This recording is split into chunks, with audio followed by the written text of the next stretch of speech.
Hello everybody, WB here again, and welcome to Third Act Stories. I've been asked to discuss the caricatures that are occasionally behind me, so that's what I thought I'd do today. And to give you kind of some background, I'm a Star Wars artist, done comics and coffee table books, and even got asked to apply for an art director position from Lucasfilm, which I didn't really want to do because I don't know. It just seems like it. If he would have moved the whole operation to Texas, I would have applied for it. But he didn't want to do that, so we didn't do that.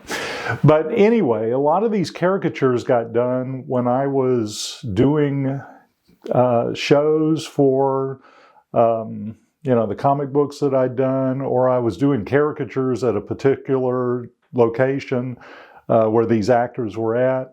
And what I did usually is I did one original that the actors got, and I did two copies. One copy I got that they signed, and then the other copy they signed, and it got auctioned off for Make-A-Wish Foundation. So Make-A-Wish usually got $300-400 for these things, and I got a caricature out of it. And I got to meet the actors and talk to them a little bit, and here are the stories that I have amassed from my talking to actors. Not all my stories, but some of them. Okay, so just to go down the list here, this one right up here, this top one is Mark Leonard. And Mark Leonard was working at a NASA function that I also was working at. It was some sort of a celebration of Star Trek, and several of the actors that I met were at that function. They'd show one of the episodes, and then the actors would give a speech, and I got with them, had them sign the caricature. And Mark was, this was kind of late in his life, so he might have been going a little slower than normal, but he was a really nice guy. And you recognize him from, maybe you recognize him, he was, I think, Aldo from Planet of the Apes, or no, General Urko from the TV show. He played a Klingon in the motion picture. And most famously, I mean, he's been in a lot of shows, but most famously, he was Mr. Spock's father in the original Star Trek and the Next Generation as well. Okay, next one was Tony Todd. Tony Todd was gigantic, and I worked a convention with him. And my daughter, who was about 6, was running the table for a while because I had some toys. I was selling some old stuff out of the house.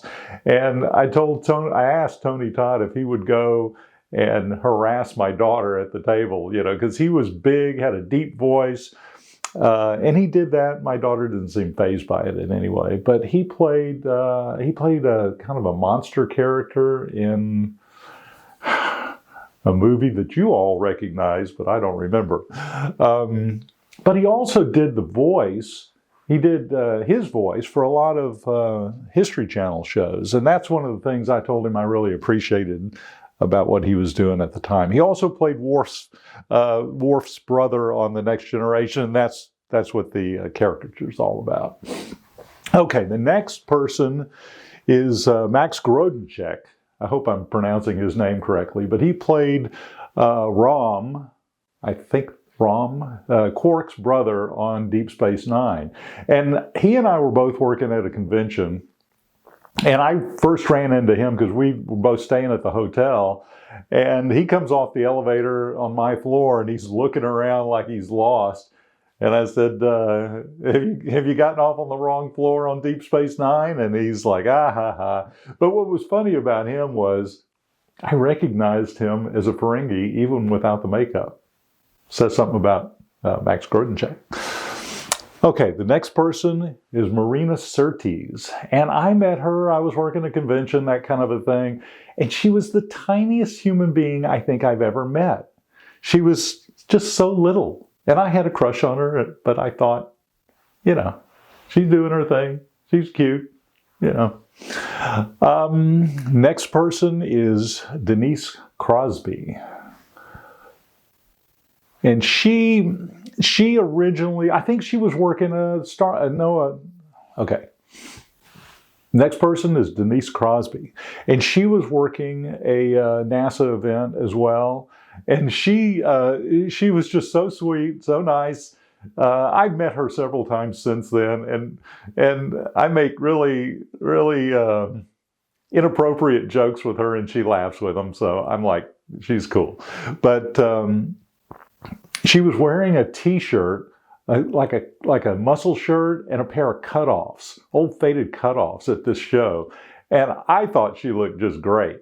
But my mother was at the show, and my mother goes, "Oh, I can't believe she couldn't dress up for the show." My mom didn't get what I was getting out of it. Okay. Next one is Walter Koenig, the famous Mr. Chekhov from Star Trek. And he was a sweet guy. I mean, I'd run into him in conventions over the years. I think he was like a big Mickey Mouse fan. I remember as a kid, he was always collecting Mickey Mouse stuff, but great guy. Next person was actually, I want to say this was my first caricature that I'd ever gotten signed, and that's by Miss Grace Lee Whitney. And she played Yeoman Rand on the original Star Trek. Again, super sweet. Next guy, James Doohan, as y'all all recognize as Scotty. And what's funny is, I did the joke about the antimatter, and the next time I saw him, he was on The Next Generation, and he's recounting this story about the antimatter. Anyway, great guy. I originally saw him early on in the conventions when I was a kid, and he always seemed very much more agitated, a little bit more grumpy. But as he got older, he got to be much more relaxed and much more easygoing. Okay, next person is Nichelle Nichols. Everybody loves Nichelle Nichols.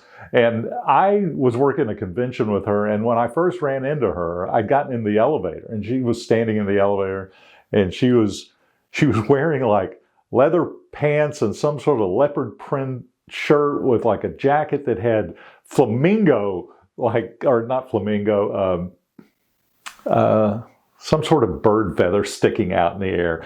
And I looked at her and I said, "Well, I know who you are." And she goes, "Oh, do you now?" She said apparently she was in Houston. Apparently her mother lived in Houston, so I ran into her there. Sweet, sweet woman, and everybody loves her, from the original Star Trek. Next fella is a guy named, well, he's simply named, one letter, Q, John Delancey, I think his name is. And I met him at the Star Trek NASA thing as well. Very friendly to all the fans and had a great time. I've met him several other times. Actually got into a kind of a running argument with him, but that's another story. But I did this caricature before the Voyager episode where Voyager was hanging off a Christmas tree. I did it actually the year before that episode, and I always wondered, did he tell them, "Hey, wouldn't it be a great idea if Voyager was hanging off a Christmas tree?" Surreal. I thought that was surreal. It was a great episode, and I like the idea of it, obviously. Okay, next guy is Gowron, Robert O'Reilly. I think his name's Robert. Yeah. He was, again, a great guy. Looked very much like Gowron. He and another Klingon actor who I can't recall his name right now, would show up at conventions actually dressed up as the character and give little speeches and stuff. But this one was kind of neat because it ended up on a postage. They printed up a limited number of envelopes, somehow or other celebrating the Mercury. Who knows? All this stuff gets cobbled together, and I really don't know what it is. But anyway, he's a great guy. The other fella is David Prowse. And of course, as you see, David Prowse has written on the caricature, David Prowse is Darth Vader, so that no one had any kind of misillusions or disillusionments or misalignments with that. Anyway, again, he was a great guy. Really had a lot of he was in some of the Golden Voyage, some of the Sinbad movies, I think the Golden Voyage, but just a British actor who was constantly getting in large costumes because he was a big guy, but sweet guy, really nice. Okay, next fella is, of course, Boba Fett. well, not Boba Fett, but Jeremy Bulloch. And he was again a really nice guy, very talkative guy. You know, I have this little thing of George keeping all the Boba Fett, you know, toys. And, you know, again, Jeremy, I worked a convention with him. Sweet guy, really nice guy, and again, very, very talkative. He was just, I think he was excited to have that helmet off his head. Okay, now we're rounding off my displayed caricatures with the last two here. And R2-D2, Kenny Baker, I met him and Peter Mayhew at the same show, the same convention that I was working. And it was funny because Peter Mayhew was sitting at a table and I was talking to him. And Peter Mayhew had these hands, like his hands were that big. And I saw him, of course, walking down the hall, and he had long hair at the time and a big beard. And I looked at him and I said, you know, you look just like that big hairy guy from Star Wars. And he goes, Chewbacca? And I said, no, that's not it.